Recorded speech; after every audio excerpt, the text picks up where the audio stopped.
আসসালামু আলাইকুম রহমতুল্লাহি ওবরকাতুহু। সম্মানিত দর্শক, প্রধানমন্ত্রী তারেক রহমান প্রথম তার সরকারি সফরে মালয়েশিয়াতে যাচ্ছেন, এটা মোটামুটি নিশ্চিত। মালয়েশিয়াতে কেন যাবেন, কী কারণে যাবেন, সেখানে আমাদের কী কী প্রোটোকল রয়েছে, উই ডোন্ট নো। আমরা এই জিনিসগুলো জানি না। সরকারের পক্ষ থেকে যেগুলো বলা হবে সেটা হলো পারস্পরিক সম্পর্ক উন্নয়ন, ব্যবসা বাণিজ্যের সম্প্রসারণ। তো এই বিষয়গুলো মূলত কথার কথা, কিন্তু বাস্তবতা হলো ক্ষমতায় আসার প্রায় ৫ মাস হতে চলল। বিশ্বের কোনো পরাক্রমশালী দেশ, ক্ষমতাধর রাষ্ট্র এখনো পর্যন্ত প্রধানমন্ত্রীকে বরণ করে নেওয়া, তাকে দাওয়াত করা বা তাদের সঙ্গে একটা দ্বিপাক্ষিক সম্পর্কের যে জায়গাগুলো সেগুলো তৈরি না হওয়ার কারণে বিএনপির মধ্যে এক ধরনের হীনমন্যতা রয়েছে। ২ নম্বর হলো যে প্রধানমন্ত্রী পদে বসার পরে জনাব তারেক রহমান সাহেব যখন দেশের বাইরে প্রথম যাবেন, সেক্ষেত্রে রাষ্ট্রীয় প্রোটোকল গ্রহণ করা, বিদেশি যারা সরকার প্রধান রয়েছেন, রাষ্ট্রপ্রধান রয়েছেন, তাদের সঙ্গে কথা বলা, ইংরেজিতে কথা বলা, কিংবা ধরুন ইংরেজিতে কথা না বলে, যেমন আপনার রাশিয়াতে যদি আপনি যান কিংবা চীনে যদি আপনি যান, তাহলে সেক্ষেত্রে সেখানে যে কথাবার্তা হয় বা জাপানে, সেটা হলো অনুবাদকের মাধ্যমে। তেমনি সরাসরি কনভারসেশন এটার চাইতে অনুবাদকের মাধ্যমে কথা বলা আরও কঠিন। সেখানে বডি ল্যাঙ্গুয়েজ, ড্রেস কোড, তাকানো, প্রায় সব কিছুই যারা প্রতিপক্ষ তারা মার্ক করে থাকে। এবং এটা আমি দেখেছি, মানে নিজে এরকম কয়েকটা সরকারি সফরে যখন গিয়েছি, এরকম অনুবাদকের মাধ্যমে যখন কথা বলতে হয়েছে, সেটা ভীষণ রকম একটা মানসিক অশান্তি তৈরি করে। ধরুন আমি ইংরেজিতে বললাম, ওটা জাপানি ভাষায় অনুবাদ করে দেওয়া হলো, বা কিংবা আমি বাংলায় বললাম, তো এরপর সেটা ইংরেজিতে অনুবাদ করলো কেউ, এরপর আবার সেটা জাপানিতে অনুবাদ করে জাপানি লোকদেরকে শোনানো হলো। এ ধরনের যে বৈঠক খুবই, যাকে বলা হয়, সংবেদনশীল হয়। তো সেক্ষেত্রে প্রধানমন্ত্রী চীন সফরে যাচ্ছেন, সেখানে সঙ্গতি কারণেই তাকে অনুবাদকের মাধ্যমে চীনের প্রেসিডেন্ট বা প্রধানমন্ত্রী তাদের সঙ্গে কথা বলতে হবে। সে প্রসঙ্গে পরে আসছি। তো প্রধানমন্ত্রী ভারত অথবা চীন, এই দুটো যে রাষ্ট্র, তার মধ্যে ভারতের পরিবর্তে চীনে যাচ্ছেন, এটা প্রায় নিশ্চিত। আর তার আগে মালয়েশিয়াতে তিনি যাচ্ছেন, এটি একটা স্টার্ট আপ। স্টার্ট আপ হলো যে বিদেশে একটা সফরে যাওয়ার যে প্রস্তুতি দরকার, একটি বিদেশের রাষ্ট্র কীভাবে তাকে প্রোটোকল দেয়, সেই জিনিসগুলো হজম করা দরকার। আর তার সঙ্গে সঙ্গে মালয়েশিয়া তার পুরনো, যাকে বলা হয় পরিচিত, মানে যাকে বলা হয় শহর, দেশ। তার ছোট ভাই আরাফাত রহমান কোকো দীর্ঘদিন সেখানে ছিলেন, তিনিও বহুবার সেখানে গিয়েছেন। কাজেই সেই মালয়েশিয়াতে গিয়ে তাদের রাষ্ট্রীয় প্রোটোকল গ্রহণ করা বা তাদের সাথে কথাবার্তা বলা, বার্গেনিং করা, এটা তার জন্য কোনো সমস্যা হবে না। এবং এখান থেকে তার যে সাহস সঞ্চয় হবে, সাবলীলতা আসবে, সেটা নিয়ে চীনের রাজধানী বেইজিংয়ে তিনি যদি যান বা চীনের গ্রেট হলে যদি তাদের কোনো বৈঠক হয়, তাহলে ওটা তার জন্য অনেকটা স্বস্তিদায়ক হবে। তো সেই ক্ষেত্রে চীন যাওয়ার আগে মালয়েশিয়াতে যে যাওয়াটা, এটা সরকারের পক্ষ থেকে যাই বলা হোক না কেন, আমার কাছে মনে হচ্ছে এটা একটা স্টার্ট আপ। আর এর বাইরে অনেক নেতিবাচক কথাবার্তা বলা হতে পারে, থাকতে পারে, সেটা যারা নেতিবাচক চিন্তা করবেন, কথা বলবেন, এটা তাদের ব্যক্তিগত বিষয়। আমি যেটা জাতীয় স্বার্থে সংশ্লিষ্ট বা জাতীয় স্বার্থের সাথে জড়িত যে বিষয়গুলো, সেই বিষয়গুলো নিয়ে আলোচনা করার চেষ্টা করছি। প্রথমত হলো যে এই মুহূর্তে চীন সফর যাওয়া মানে সরকারের যে রাজনীতি, দেশের যে জাতীয় স্বার্থ এবং বাংলাদেশ বনাম চীনের যে কূটনীতি, আঞ্চলিক রাজনীতি, সব মিলিয়ে আমাদেরকে, সরকারকে এবং জনাব তারেক রহমান সাহেবকে মারাত্মক কতগুলো ঝুঁকি নিতে হবে। প্রথম ঝুঁকিটা হলো, ধরুন চীনে গেল। এখানে চীনে যাওয়া মানে চীনের সঙ্গে একটি কৌশলগত সম্পর্ক স্থাপন করা, চীন, পাকিস্তান, রাশিয়া, এই বলয়ে ঢুকে পড়া, এগুলো একটা। আর চীনে যাওয়া, ভারতকে ইনভাইট করা, যে দেখো দেখো চীন আমাদের সঙ্গে খুব ভালো সম্পর্ক করতে চাচ্ছে। আমরা শুধুমাত্র তোমাকে যাকে বলা হয় সুযোগ দেওয়ার জন্য এখনো হা করে বসে আছি। কিন্তু তুমি যদি আমাদেরকে শেখ হাসিনাকে চাপিয়ে দিতে চাও, আওয়ামী লীগকে চাপিয়ে দিতে চাও, তাহলে আমরা কিন্তু চীনে চলে যাব। এই যে ভারতকে একটা প্রলোভনে ফেলা বা একটা চাপে ফেলা, এই অবস্থা সরকারের নেই। কিন্তু পরিস্থিতিটা আসলে তাই হবে। এখানে যেহেতু নতুন সরকার, সেই নতুন সরকারকে অনেকগুলো বিষয় চিন্তা করতে হবে। প্রথম চিন্তা হলো যে সে এসেছে কিভাবে? যখন একটা মানুষের উত্থান যেভাবে হয়, তার পতনও কিন্তু ঠিক ওইভাবে হয়। এবং যখন যে মানুষ যেখান থেকে যার উত্থান হয়, ঠিক সেই জায়গাটা যদি মানুষ সম্মান না করে ভুলে যায়, তাহলে তার জীবনে এত সব বিপদ এবং বিপত্তি আসে, এটা বলার মতো নয়। এখন তারেক রহমান সাহেব যে বাংলাদেশে ক্ষমতায় এসেছেন, এটির পেছনটা প্রেক্ষিত রয়েছে, প্রেক্ষাপট রয়েছে, অনেকগুলো সমঝোতা রয়েছে এবং অনেকগুলো এখানে সমঝোতার সাথে সাথে এখানে কমিটমেন্ট আছে। সেই কমিটমেন্টগুলো কী? জামাতের সাথে কী কমিটমেন্ট, আমেরিকার সঙ্গে কী কমিটমেন্ট, ডক্টর মোহাম্মদ ইউনূসের সঙ্গে কী কমিটমেন্ট, এমনকি ভারতের সঙ্গে কী কমিটমেন্ট, অথবা এমনকি আওয়ামী লীগের সঙ্গেও তো তার কোনো কমিটমেন্ট থাকতে পারে।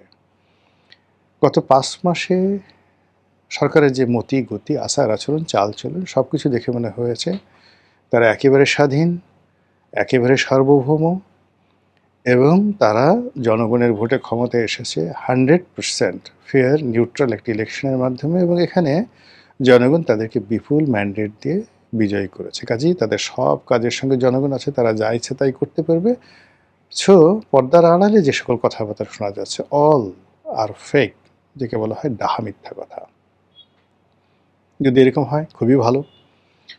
আর যদি আপনি কারোর সঙ্গে কমিটমেন্ট করে এসেছেন, সমঝোতা করে এসেছেন, প্রতিশ্রুতি দিয়ে এসেছেন, কেউ আপনাকে এনেছে, এনে ওই যে পার্লামেন্টে যে আমাদের ছাত্রলীগের একসময় সভাপতি ছিলেন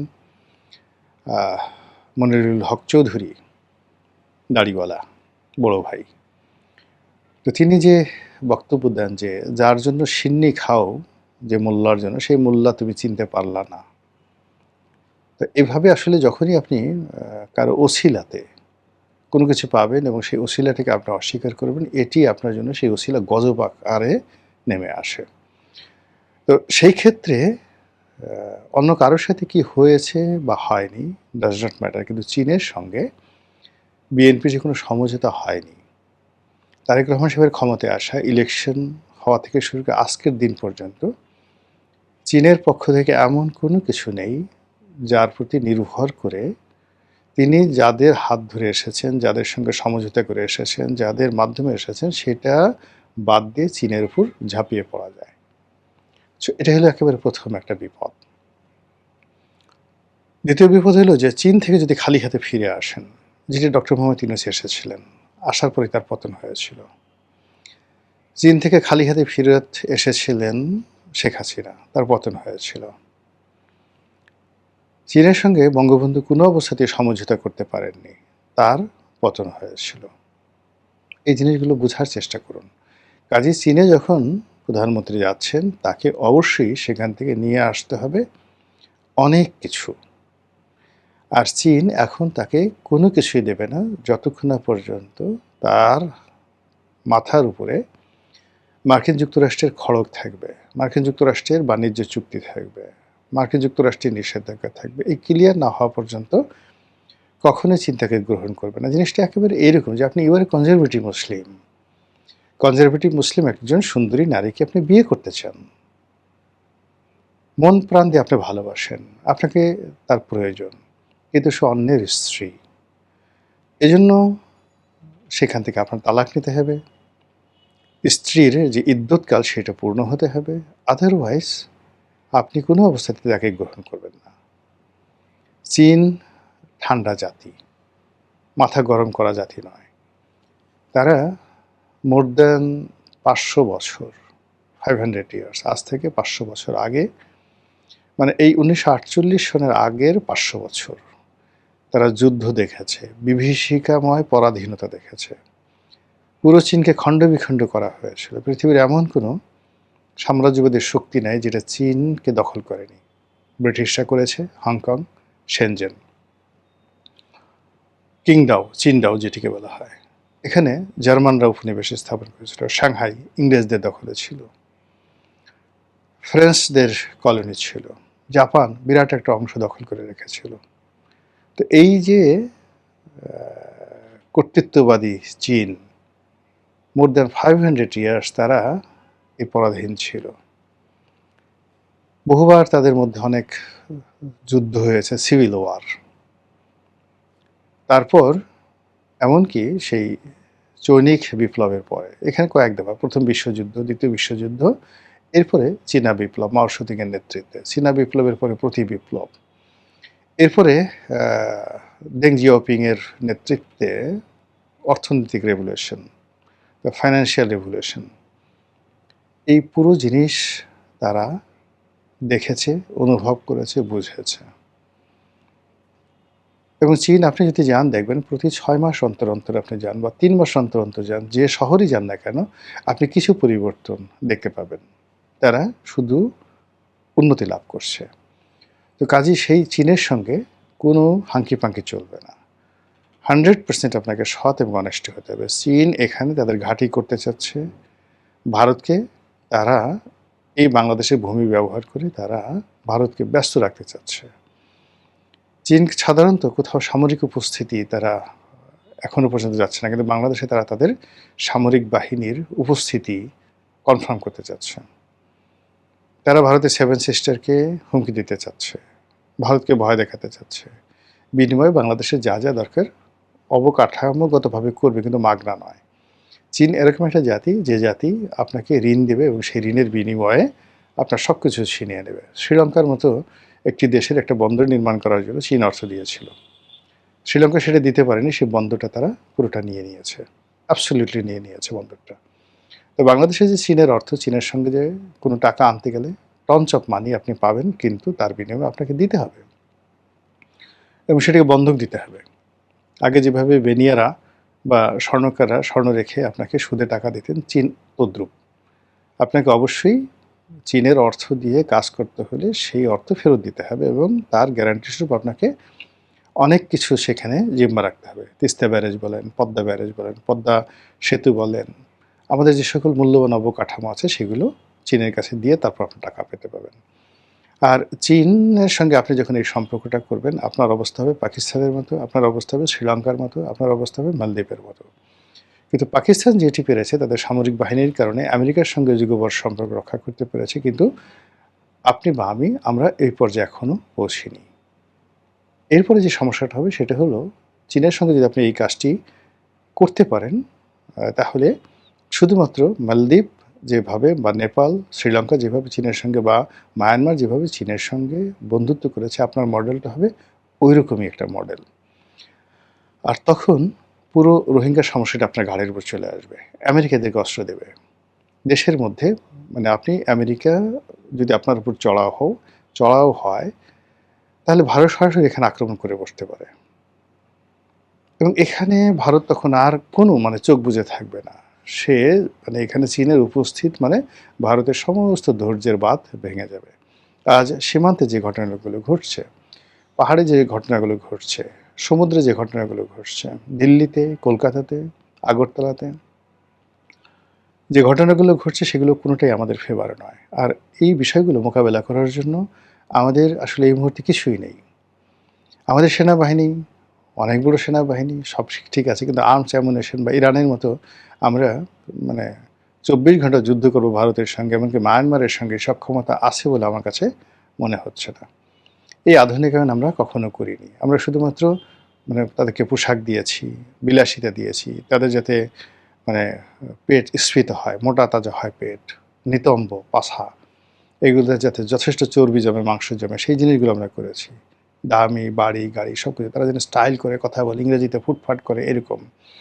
কিন্তু সত্যিকার অর্থে আপনি উত্তর কোরিয়ার একজন সৈনিককে দেখেন, এমনকি চীনের একটা সৈনিককে দেখেন, চুল থেকে পায়ের নখ পর্যন্ত একেবারে তারা যেদিন থেকে সৈনিক হিসেবে যোগদান করে বা জেন্টলম্যান ক্যাডেট হিসেবে তারা যেদিন কমিশন প্রাপ্ত হয়, সেই দিন তাদের যে চেহারা স্রোত থাকে, যেদিন রিটায়ার্ড করে তাদের ঠিক একই চেহারা স্রোত থাকে। আমাদের দেশে চমৎকারভাবে ভাটিয়ারিতে বাংলাদেশ মিলিটারি একাডেমিতে ট্রেনিং দেওয়া হয়। ওই পর্যন্তই। ট্রেনিংয়ের পরে ধীরে, ধীরে, ধীরে, ধীরে তাদের ভাবসাব বাড়তে থাকে, পেট মোটা হয়। মানে কি যে অবস্থা, বিশ্রী। মানে এটা দেখার মতো নয়।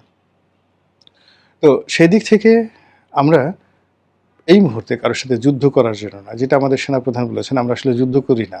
মানে যুদ্ধ যাতে না করতে হয়, এজন্য আমরা তাদেরকে ভয় দেখাই বা আমরা ওইরকম একটা কাজ করি। এরকম নানা কথাবার্তা তিনি বলছেন এবং সেটা নিয়ে প্রচুর ট্রল হয়েছে। তো সেক্ষেত্রে চীন থেকে যদি আপনি খালি হাতে আসেন, আপনার রাজনীতি শেষ। চীন থেকে যদি আপনি চীনের কমিটমেন্ট নিয়ে আসেন, আপনাকে আমেরিকা এবং ভারতের যাকে বলা হয় আহ, সেই পরিপূর্ণভাবে তাদের যাকে বলা হয় সেই আগ্রাসন, আক্রমণ, তৎপরতা, অপতৎপরতা, চক্রান্ত সবকিছু আপনাকে মোকাবেলা করতে হবে। আর আওয়ামী লীগের মতো একটা বৃহৎ রাজনৈতিক দল, তাদের যারা নেতাকর্মী আছে সবাইকে নিয়ে মূলত ওত পেতে বসে আছে যে আপনি এই ভুলগুলো করবেন আর এরকম একটা পরিস্থিতিতে পড়বেন, আর অমনি আপনার ত্রুটি তারা চেপে ধরবে। দেশ কোথায় যে সফলতা পাবে, দেশের পরিস্থিতি কি হবে, এটা আমরা এখনো পর্যন্ত বলতে পারছি না। অর্থনীতি, কর ব্যবস্থাপনা, আইন শৃঙ্খলা, আমলাতন্ত্র, সুশাসন, ন্যায় বিচার, সাংবাদিকতা থেকে শুরু করে এই অন্ততপক্ষে ২০ থেকে ৩০টি যে স্কোর রয়েছে, সেই স্কোরের একটিও সরকারের পক্ষে নয়, রাষ্ট্রের পক্ষে নয়, জাতির পক্ষে নয়। সব জায়গাতে শুধুমাত্র খারাপ সংবাদ আসছে। আর সেই খারাপ সংবাদের মধ্যে আমাদের সেই প্রধানমন্ত্রী, তিনি একটা স্টার্ট আপ সফরের মাধ্যমে দ্বিতীয় ধাপে তিনি চলে যাচ্ছেন চীন দেশে। সেখান থেকে তিনি কি হাতে আসেন, কিভাবে আসেন, কি নিয়ে আসেন, কি পরিণত হয়, সেটি এখন দেখার বিষয়। মহান আল্লাহ আমাদের সবাইকে হেদায়েত দান করুন, হেফাজত করুন। আসসালামু আলাইকুম ওয়া রাহমাতুল্লাহি ওয়া বারাকাতুহু।